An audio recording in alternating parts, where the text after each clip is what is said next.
আমি তো আগেই বলেছিলাম যে চাকরি দেওয়ার টোপ দেখানো হবে, হয়তো সিভিক ভলেন্টিয়ারের কথা বলবে।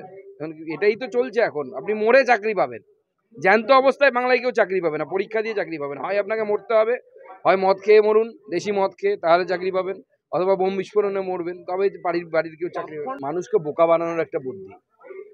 মানুষের চাকরি পরীক্ষা দিয়ে হওয়া উচিত, অন্য কোনোভাবে হওয়া উচিত না। আমার মত হচ্ছে এটা।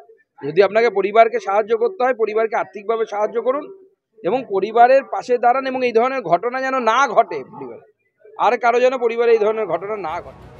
প্রলেপ দেওয়ার চেষ্টা করছেন, শাক দিয়ে মাছ ঢাকার চেষ্টা করছেন মুখ্যমন্ত্রী। অনুদানের কথা বলে নজর দৃষ্টি ঘোরানোর চেষ্টা বলে কটাক্ষ বিজেপির মুখপাত্র শ্রমিক ভট্টাচার্যের। মুখ্যমন্ত্রী শাক দিয়ে মাছ ঢাকবার চেষ্টা করছেন, কিন্তু যদি সেটা ঢাকতেও পারেন, শাকটাকে কি দিয়ে ঢাকবেন, এটাই সবচেয়ে বড় প্রশ্ন।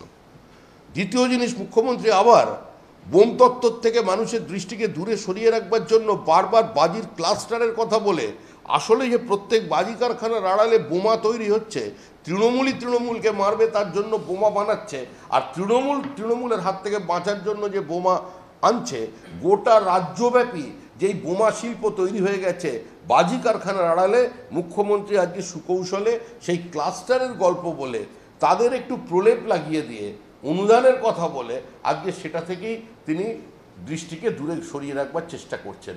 কিন্তু মানুষকে এতটা বোকা মনে করার কারণ নেই। অন্যদিকে সিপিএম নেতা সুজন চক্রবর্তীর মতে, টাকা দিয়েই কি শুধু মুখ বন্ধ রাখা যায়? 12 দিন সময় লেগে গেল মুখ্যমন্ত্রীর। বেআইনি যদি হয়, বাজির আড়ালে বোমা যদি তৈরি হয় অবৈধ, তাহলে আইন কেন কার্যকরী হচ্ছে না? মুখ্যমন্ত্রীকে তো সেটা বলতে হবে।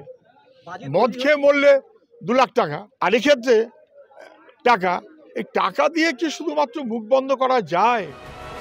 রাজ্যে একের পর এক বিস্ফোরণের ঘটনা থেকে শিক্ষা নিয়ে পরবর্তীতে কি আদৌ আটকানো যাবে এই ধরনের ঘটনা, নাকি প্রতিবারই ক্ষতিপূরণের টাকায় ঢাকা পড়ে যাবে এইসব প্রশ্ন? উত্তর দেবে সময়।